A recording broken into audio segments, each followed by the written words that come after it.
Tonight, a chilling phrase echoes across screens and war rooms. Iran has been given just 24 hours, and the world holds its breath. In living rooms across America, families sit in tense silence. News anchors talk of airstrikes, red lines, retaliation. Even their voices shake with urgency. Far away, in the glow of instrument panels, pilots run their final checks. They feel the heavy weight of decisions made far above their heads. Decisions that could change thousands of lives in a single night. In windowless rooms, military planners stare at satellite images and target lists, knowing that one wrong calculation could ignite a regional inferno.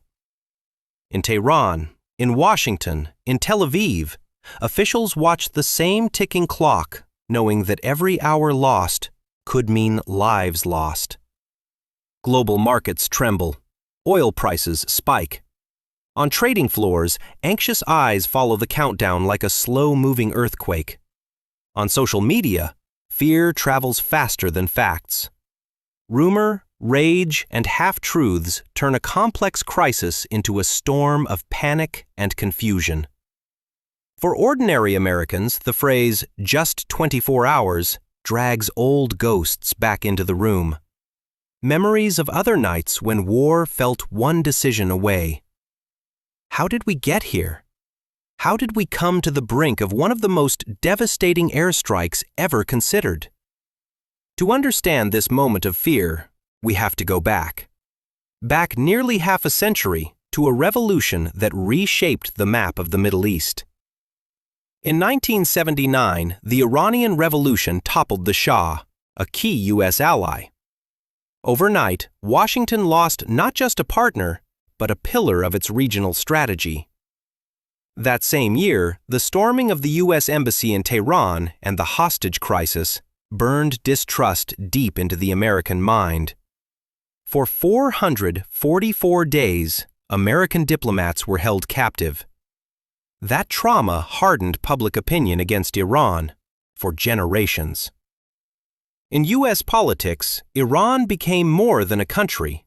It became a symbol, a rival, a threat, a constant test of American resolve. Meanwhile, inside Iran, the picture looked very different. They saw themselves encircled by U.S. bases, sanctions, and hostile neighbors. That sense of siege fed a fierce defiance. Through the Iran-Iraq War, missile exchanges, tanker attacks in the Persian Gulf, both sides learned to live with a constant, simmering tension that never fully boiled over, but never went away. From the 1990s onward, intelligence agencies tracked Iran's nuclear ambitions, seeing them as a potential shift in the world's balance of power. In briefings, the maps of the Middle East filled with arrows and red circles, with acronyms like ICBM, IRGC, IAEA. Each incident, each proxy clash, each missile test added another layer of mistrust onto a relationship already cracking at the edges. By the early 2000s, American fears of weapons of mass destruction had sharpened. Iran's nuclear program moved to the center of global anxiety. The International Atomic Energy Agency released reports on secret facilities, enrichment sites, technical documents that suddenly became front-page news. In Washington, officials called Iran a grave and growing threat, stirring fear and bitter debate. Sanctions became the main weapon of U.S. policy, an attempt to crush Iran's economy and pressure its leaders without firing a shot. Quieter, late-night tone. Diplomats spent long nights in European capitals, trying to find the exact mix of pressure and promise that could halt enrichment. This effort finally produced the 2015 nuclear deal, the JCPOA, an agreement that put strict limits on Iran's nuclear activities. For a moment, it felt like the path of airstrikes had been blocked. Fragile, imperfect, controversial, but a path away from war. But at home, the deal was a political grenade. Some saw it as hard-nosed pragmatism, others as dangerous appeasement. When the U.S. pulled out of the agreement in 2018, Whatever little trust had been built collapsed almost overnight. Iran began stepping away from the deal's limits, and in many minds, the nuclear clock started ticking louder again. Beat, then sharper. Tensions erupted into open violence in January 2020, when a U.S. drone strike killed Iranian General Qasem Soleimani near Baghdad airport. For millions, it felt like the first chapter of a new war. Iran vowed revenge. The U.S. braced for the worst. Missiles slammed into bases housing U.S. forces in Iraq.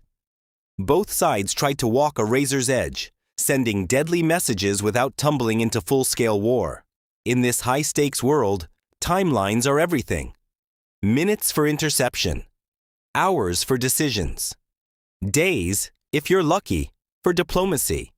Sometimes, all of that is compressed into a single night.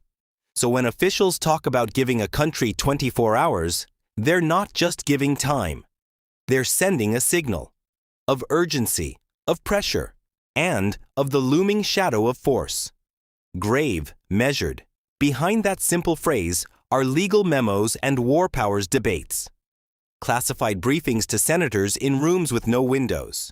The U.S. Constitution, the War Powers Resolution, international law, all of them pushing back against the raw urgency of military necessity.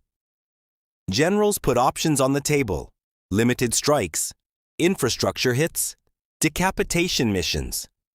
Each one comes with slides predicting casualties and backlash. Lawyers and advisors ask brutal questions. Is this proportional? Is this self-defense? And what will we unleash 10 years from now if we choose bombs over bargaining tonight? At the heart of this crisis stands Iran's missile arsenal and its nuclear capabilities, the core of what U.S. planners say they fear most. American intelligence tracks the range and accuracy of Iranian missiles, calculating which bases, which cities, which allies lie in their crosshairs. Analysts scrutinize satellite photos of air defenses, underground bunkers, facilities dug deep into mountains.